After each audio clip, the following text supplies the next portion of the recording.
professeur François Ndengue. Alors, on va sans transition passer à notre seconde et dernière thématique de cette matinée.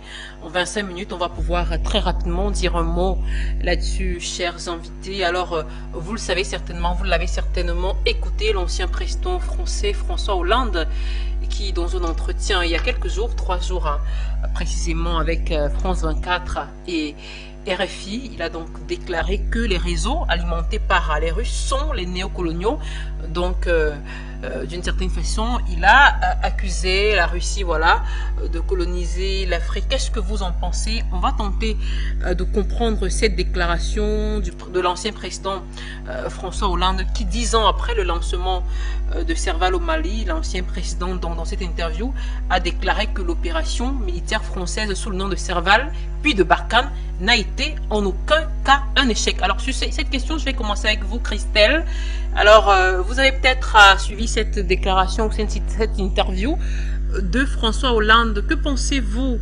Comment réagissez-vous à ces accusations contre la Russie, qui est aujourd'hui accusée, voilà, si je peux me répéter, de vouloir coloniser l'Afrique ou l'Afrique entière? Alors, ça s'appelle de l'inversion accusatoire. Hein. Ça me fait un peu rire jaune quand je vois le président d'un pays qui continue de maintenir une forme de contrôle sur ses anciennes colonies africaines, reprocher à un autre pays de vouloir coloniser l'Afrique. La déclaration de François Hollande, en réalité, est une déclaration de dépit parce que la France est en train de voir que le contrôle qu'elle a établi sur plusieurs pays africains après la décolonisation est en train de s'effondrer et que le pays qui reprend en fait la place de la France, eh bien c'est la Russie. C'est la Russie et la France enrage de voir que la Russie marque beaucoup de points justement grâce au contraire à une attitude extrêmement respectueuse de la souveraineté des pays africains. La Russie n'a jamais eu une mentalité colonialiste. La Russie n'a jamais colonisé d'autres pays, entre autres en Afrique. Je veux dire, contrairement à beaucoup de pays européens, et la Russie n'a pas du tout cette mentalité-là. Les Russes n'ont pas une mentalité coloniale, ils ont au contraire une mentalité extrêmement respectueuse du droit, extrêmement respectueuse de la souveraineté des autres pays. C'est d'ailleurs le modèle du monde multipolaire que la Russie veut construire. Et dans ce cadre, la Russie cherche à aider un certain nombre de pays à pouvoir récupérer pleinement leur indépendance, à pouvoir se débarrasser entre autres des groupes terroristes. La Russie sait ce que c'est que de faire face au terrorisme. Elle en a malheureusement une longue expérience suite à l'effondrement de l'URSS. Le terrorisme a été entretenu sur le territoire russe par les Occidentaux. Donc la Russie est un partenaire privilégié pour les pays africains qui ont besoin d'aide justement pour lutter contre ce genre de groupes terroristes qui sèment la terreur sur leur territoire. Donc, et ça, malheureusement, la France a commis beaucoup d'impairs vis-à-vis de ses anciennes colonies, s'est comportée de manière assez déplorable, et résultat des courses, eh bien, ils se font chasser. Et ils voient que la Russie, entre autres, via la présence de Wagner, marque des points positifs par une attitude qui est respectueuse des pays dans lesquels ses troupes sont déployées ou ses instructeurs, et il y a une forme de jalousie. La France veut garder le contrôle sur ces pays qui, pour beaucoup, ont des ressources naturelles qui intéressent Paris et qui voient donc d'un très mauvais œil que ces ressources puissent potentiellement se retrouver ensuite directement ou indirectement sous contrôle russe ou sous contrôle d'ailleurs chinois, puisque la France critique aussi d'ailleurs très vertement l'influence grandissante de la Chine en Afrique. Donc c'est une histoire de confrontation économique, mais aussi d'influence géopolitique. La France voit que ses anciennes colonies africaines sont en train de lui échapper, et ça lui déplaît très fortement. D'où ce genre de propos absolument délirants, où on prête à la Russie des intentions qu'elle n'a pas, et des comportements qu'elle n'a pas et qu'elle n'a jamais eu d'ailleurs. Pour cette analyse. Alors, professeur Franklin Nyamsi, alors ces déclarations de l'ancien président français François Hollande intervient alors qu'on a pu observer, on a pu vivre le 19 janvier dernier, par exemple, pour ne citer que cet exemple-là, du moins pour l'instant, le cas du Mali, donc qui a reçu le 19 janvier dernier un nouveau groupe d'hélicoptères et d'avions de chasse et d'attaque russes, dont un Su-25 et un Mi-8. La cérémonie, c'était lors d'une cérémonie donc, qui a eu lieu à l'aéroport Modibo Keïta à Bamako, en présence bien sûr du président de la transition, le colonel Assimi Goïta. Alors, comment comprendre selon vous ces propos de François Hollande quand on peut dans le même temps assister ou regarder des événements comme cela, comme cette cérémonie-là?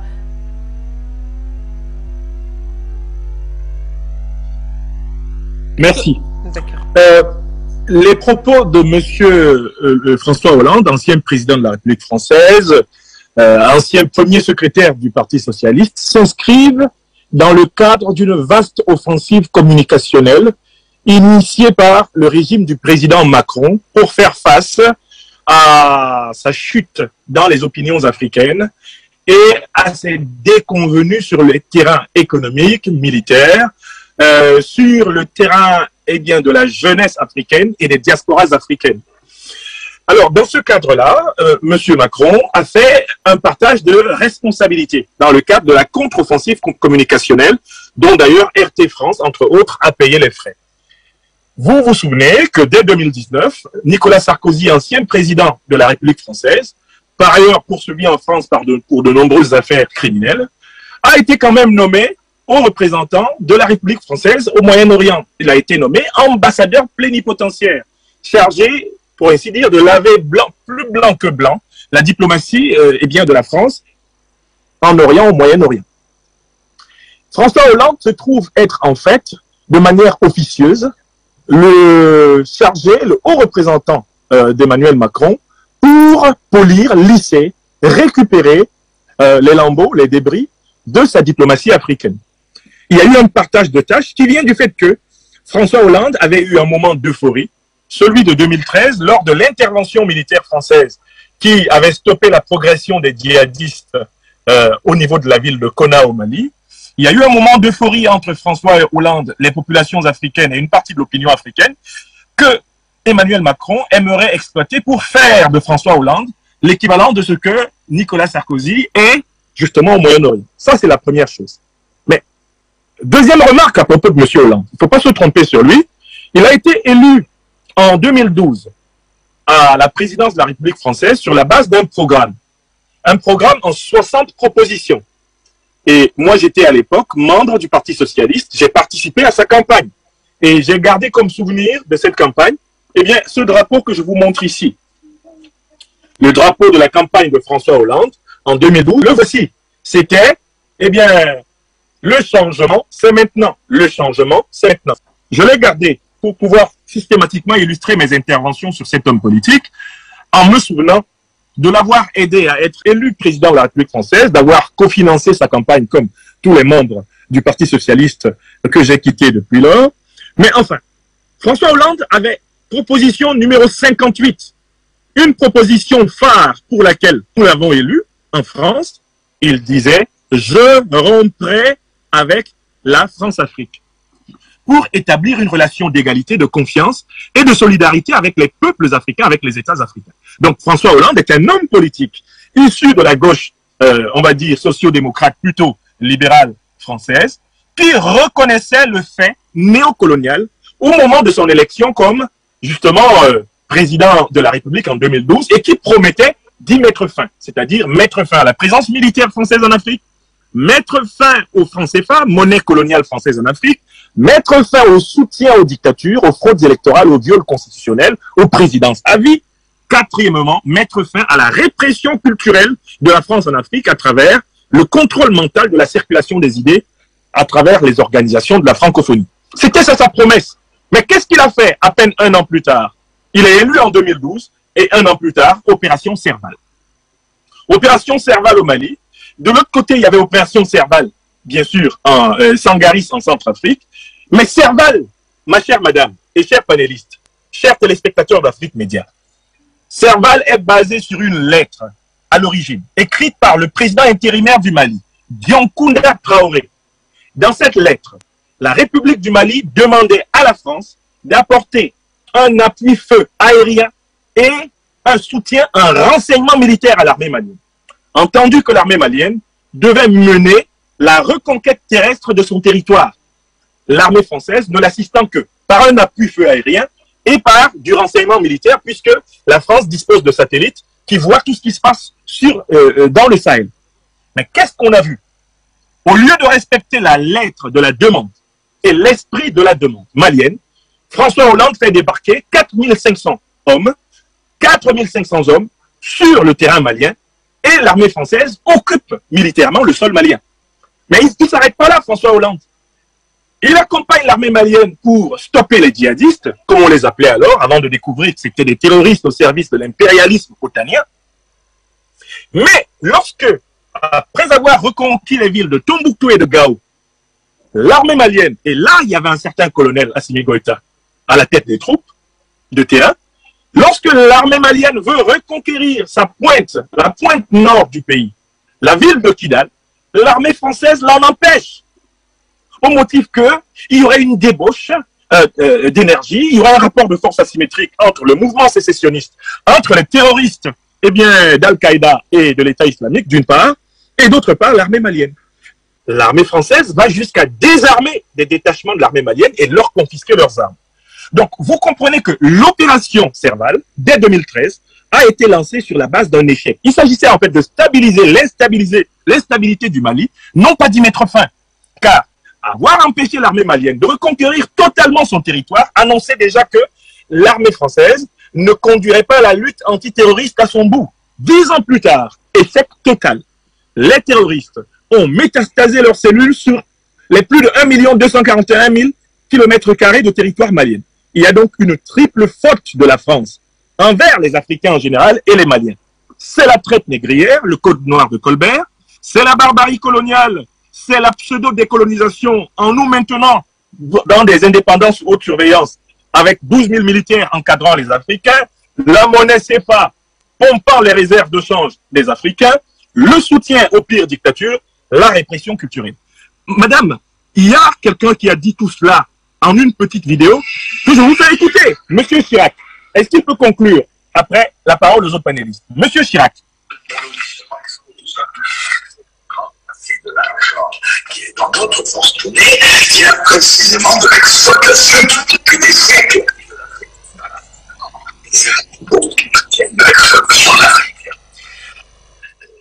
Je m'arrête là.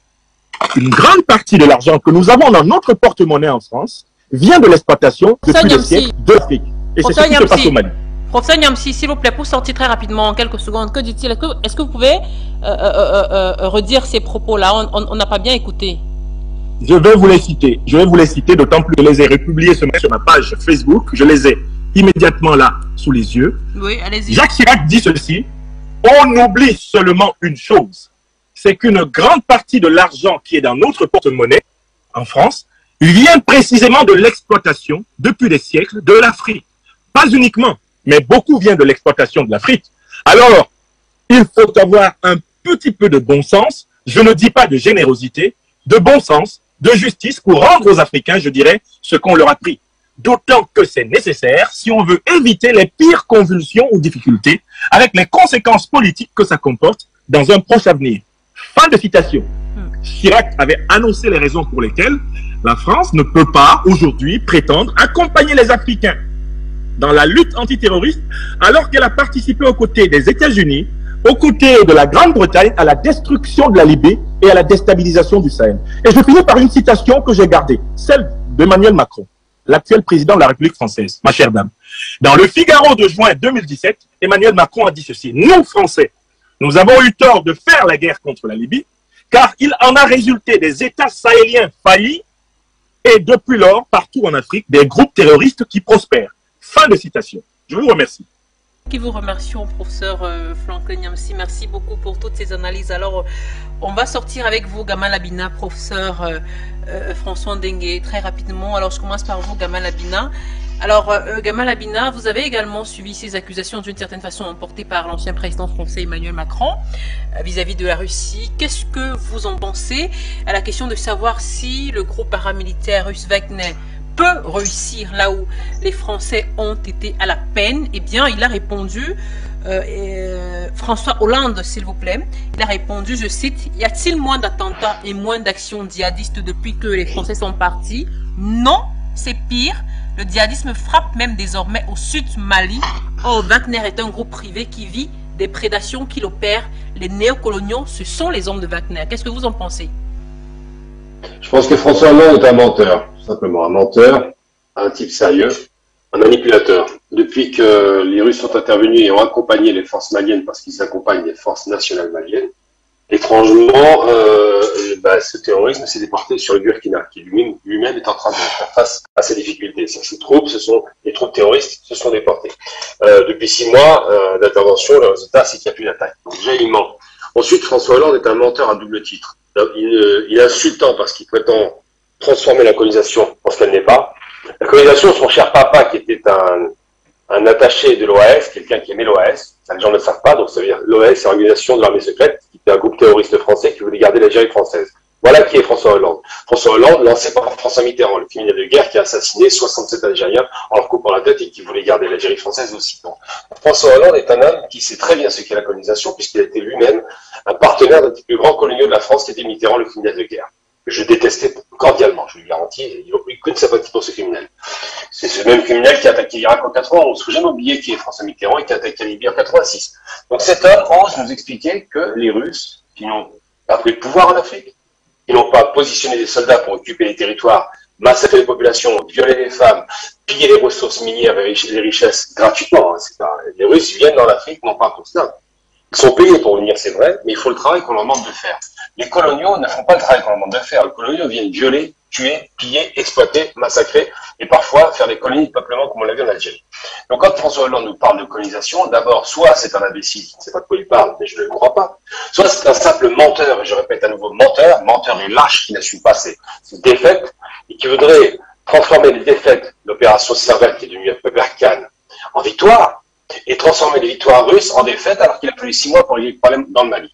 Évidemment, avec des méthodes beaucoup plus radicales et avec la collaboration, non pas la mise sous tutelle, mais la collaboration de l'armée malienne, des FAMA, des forces maliennes, avec les coopérants russes. Rappelons-nous que c'est l'État russe qui envoie ça, ce ne sont pas des groupes militaires ou paramilitaires privés.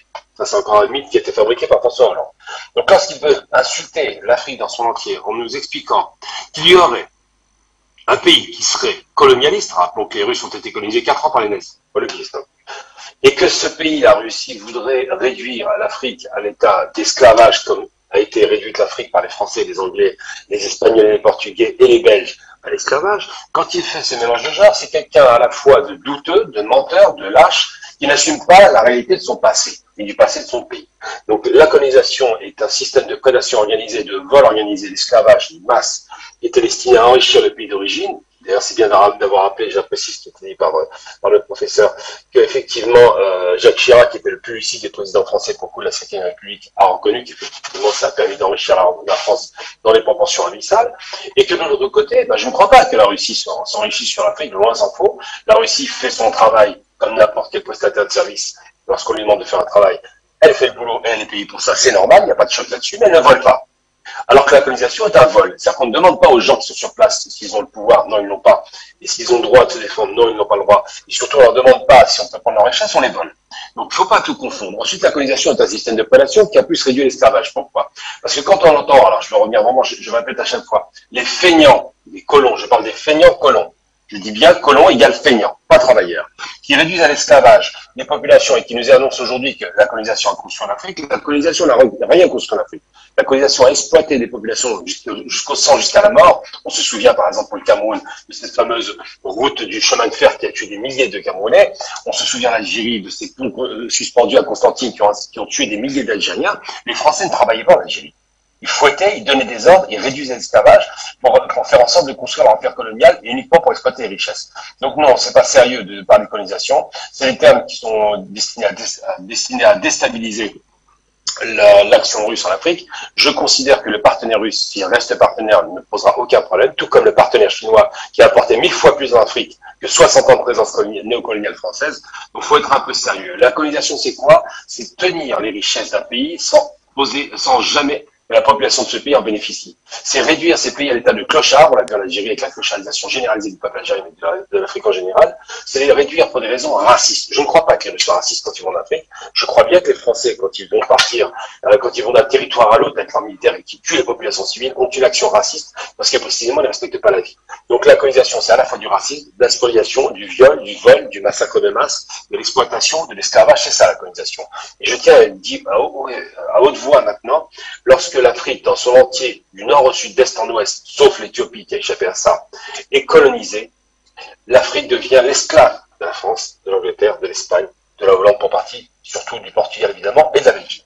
Elle devient l'esclave. Nous avons tous été réduits à l'esclavage par les Africains, du nord au sud jusqu'aux Arabes, il n'y a aucun problème. Tout le monde a subi l'esclavage qui a été conduit par une politique racialisante, raciste et dominatrice des impérialismes français, anglais, espagnols, bref, je ne vais pas faire la liste. Donc simplement pour dire que lorsqu'on nous confond les termes du débat pour essayer de faire peur, pour essayer de frapper les esprits, et que c'est après un ex-président français de bien maigre qualité d'ailleurs, assez nul, qui a quand même envisagé la déchéance de nationalité, c'est vous dire un peu le personnage, qui se baladait, bref, on va pas revenir sur les détails de sa vie un peu minable.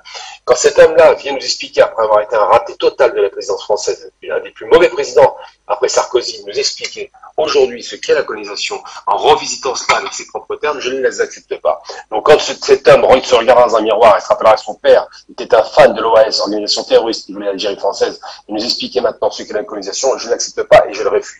Donc François Hollande est un menteur, un plaisantin, un sombre imbécile qui ose, et je le dis, je l'assume sans aucun problème, ose nous expliquer ce que veut dire colonisation. Qu'il arrête de prendre ce ton méprisant, condescendant, qu'il arrête de se prendre pour ce qu'il n'est pas. Il n'est pas une lumière, c'est juste un type qui était médiocre, et qu'il arrête de faire croire aux Africains qui vont ne pas bien comprendre les termes et les transformer. La colonisation qui existe toujours en Afrique s'appelle le franc CFA.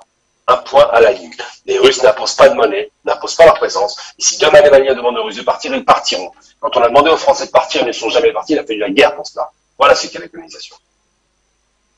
Kamal Abina, merci beaucoup pour toutes ces analyses. Alors, nous sommes pratiquement à la fin de l'émission. On va très rapidement sortir avec vous, professeur François Ndenguia, 2 minutes seulement, s'il vous plaît. Voilà.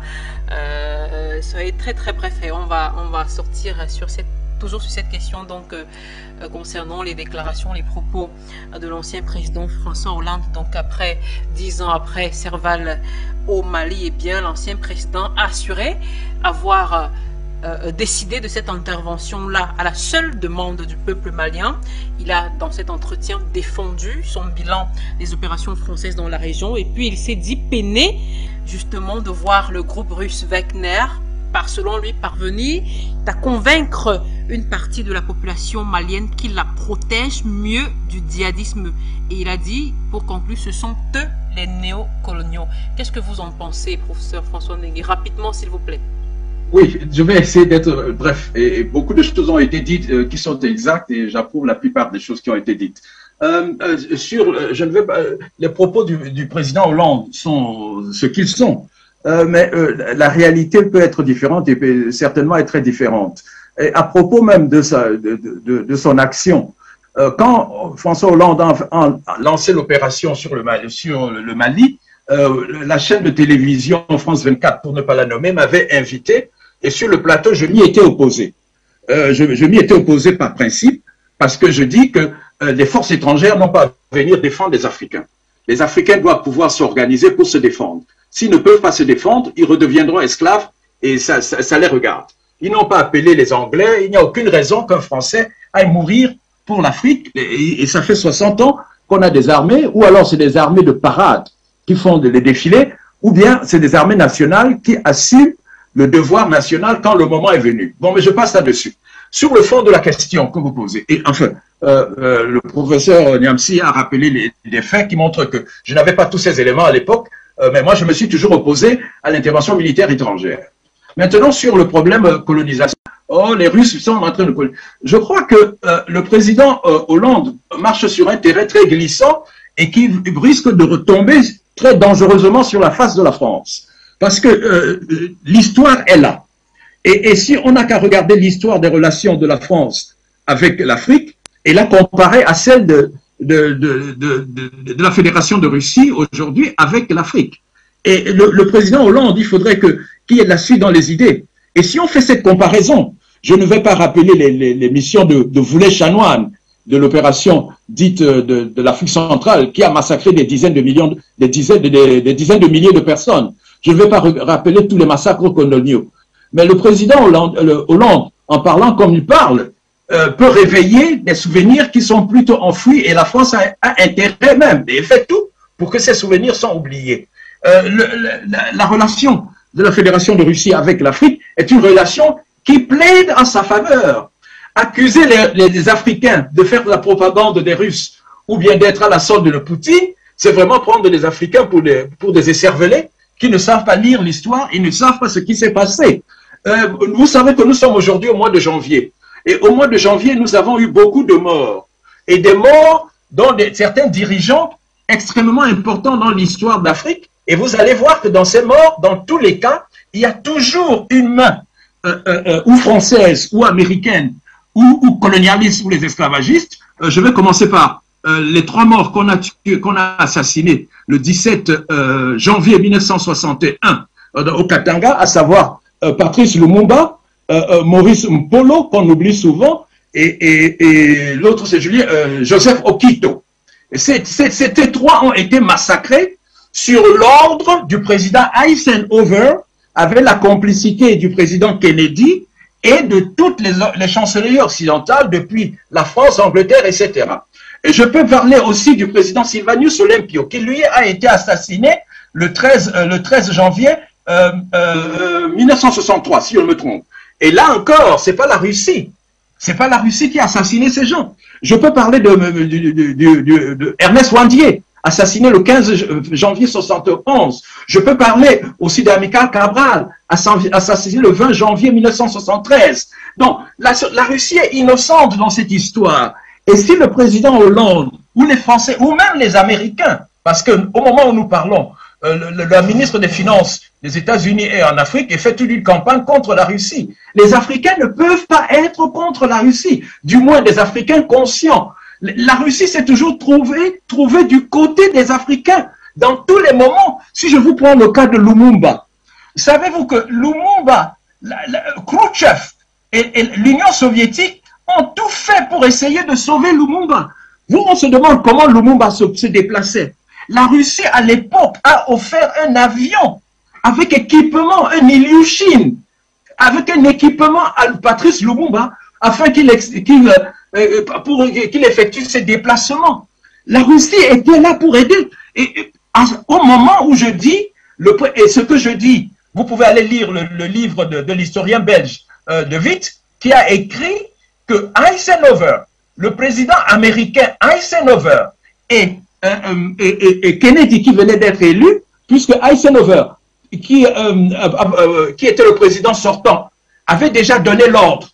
Et Kennedy, qui était le président élu, il avait été élu en novembre 1960. Donc, il avait la possibilité d'arrêter l'ordre d'exécution de Patrice Lumumba, mais ils ne l'ont pas fait. Donc, Patrice Lumumba et ses 2 autres compagnons sont des victimes d'un assassinat programmé par 2 présidents américains avec la complicité des chanceliers occidentaux. Et alors, si les Congolais aujourd'hui sont dans cette situation, c'est à cause de cet assassinat. Et monsieur Hollande va réveiller les morts. Et à ce moment, sortir de l'émission. Une seconde. À ce moment, s'il réveille les morts, et réveillons les morts, regardons l'histoire objectivement.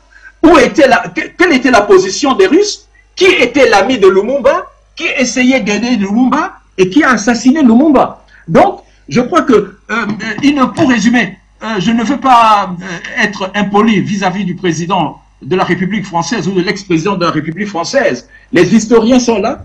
Tout ce que je demande aux Africains, c'est de regarder un peu l'histoire et de surveiller l'histoire de la relation entre la Russie et l'Afrique et de la comparer avec l'autre. Et un tout dernier mot, sur la lutte contre le terrorisme. Vraiment, M. Hollande est vraiment très très mal placé pour parler de cette question. Vous savez que la catastrophe de la Syrie, François Hollande en est un grand responsable. Dès les premières heures de la révolte, il a coupé les relations avec le gouvernement de Syrie et il a accueilli à Paris un gouvernement soi-disant, ce qui a complètement changé les choses et parmi lesquels on a trouvé beaucoup de djihadistes. Or, la Russie qu'on le veuille ou pas, c'est mon point de vue, je ne suis pas un expert militaire, mais je vois qu'en ce qui concerne la lutte contre le terrorisme, la Russie n'a pas d'égal aujourd'hui, et ce qu'elle a réalisé en Syrie est une preuve devant une coalition qui soutenait des djihadistes, y compris des Américains et des soi-disant de l'OTAN. Donc ce que la Russie a réalisé là-bas, on ne peut pas reprocher que la Russie essaye de faire, mais la Russie ne doit pas intervenir elle-même. C'est pour ça que moi je suis contre même les Wagner et tout ça. Les Africains doivent se former et avoir des armes. Professeur François on ne peut pas. On va malheureusement sortir. Professeur, merci beaucoup. On va malheureusement sortir de l'émission. Le temps nous est très imparti. On va y revenir dans nos prochaines éditions. Je vous remercie infiniment. Merci à tous les quatre. Christelle Néat, journaliste et fondatrice du Donbass Insider, je le rappelle. Merci à vous, professeur Franklin Nyamsi, Ouad Cameroun, enseignant, philosophe et chercheur Gamal Abina, internationaliste, et vous, professeur François Ndengue, éditorialiste par ailleurs, président du magazine Homme d'Afrique. Merci à tous les quatre d'avoir partagé justement vos expériences, vos analyses avec nous ce matin. Merci pour ces échanges enrichissants. Merci à toute l'équipe technique de ce matin, spécialement à la réalisation Nathan Daï. Merci beaucoup aussi à la rédaction d'Afrique Média, fidèles téléspectateurs. Je vous remercie de nous avoir suivis de bout en bout. C'est avec le même plaisir que je vous retrouverai dans les prochaines éditions de Géopolitique Internationale. Bon dimanche à tous et à toutes. Au revoir. Afrique Média, le monde, c'est nous.